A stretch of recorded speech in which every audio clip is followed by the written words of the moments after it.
Salut à tous les amoureux du ballon rond. Franchement, ouf de soulagement. Mais qu'est-ce que je suis en colère. La France est en quart de finale de cette Coupe du Monde 2026 après sa victoire 1-0 contre le Paraguay à Philadelphie. Mais alors, quel match de regrets. Quel enfer. On va débriefer ça à chaud, mais on va dire les termes. On a frôlé le drame entre un arbitrage complètement lunaire, des Paraguayens venus pour faire du free fight et des Bleus qui ont eu toutes les peines du monde à trouver la faille. On a transpiré jusqu'à la dernière seconde. Allez, installez-vous confortablement. On décortique les chiffres officiels de la FIFA, les déclachocs de Deschamps, et on projette sur le choc face au Maroc. C'est parti, générique. Bon, attaquons directement avec le rapport officiel de la FIFA, et les chiffres sont absolument délirants. Regardez-moi ça, 76% de possession de balles pour les Bleus, soit 6%. Le Paraguay a garé le bus, que dis-je? Ils ont garé un double deck devant leur but dans un 5-4-1 Alpec. 15 tirs à 5 pour la France, mais seulement 5 cadrés. Et au niveau des passes, 500 passes réussies pour la banda. Deschamps contre à peine 100 pour les Sud-Américains. En gros, c'était le hot-dog typique. Sauf que pendant une heure, c'était le néant créatif côté français. On tournait autour du bloc sans jamais percuter. Une possession stérile qui nous a rappelé les pires heures des matchs pièges. Heureusement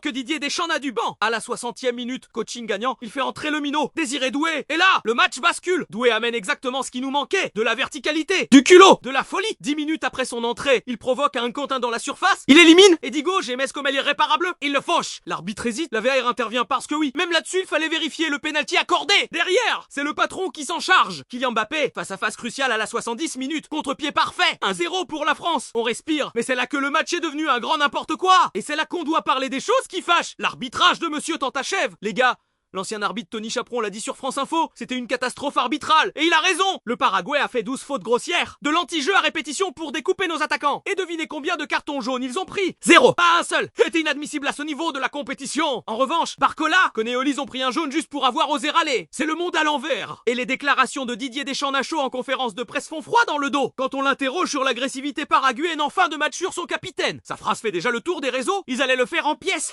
On a vu des tacles sur Mbappé à la limite de la ligne rouge, notamment une charge de jouance sur qui aurait dû valoir une expulsion directe. La presse internationale unanime ce matin, le jeu du Paraguay était sournois et déloyal. Mais bon, au bout de la souffrance, au bout de la sueur et des bleus sur les chevilles, on passe. La France est en quart de finale de cette Coupe du Monde 2026, l'essentiel est là. On est dans le top 8 mondial. Maintenant, oubliez le Paraguay. Le prochain rendez-vous c'est du très lourd. Jeudi 9 juillet à Boston, les bleus retrouvent le Maroc. Un énorme remake de la mi-finale de 2022. Et là, il faudra hausser le niveau de jeu, parce que les lions de l'Atlas nous feront aucun cadeau. Dites-moi dans les commentaires ce que vous avez pensé de ce match. Est-ce que vous aussi l'arbitrage vous a rendu fou? Est-ce que Désiré Doué doit être titulaire au prochain match? Lâchez votre plus gros pouce bleu pour soutenir les bleus. Abonnez-vous pour ne rien rater des débriefs de cette Coupe du Monde. Et on se dit à très vite. Ciao l'équipe!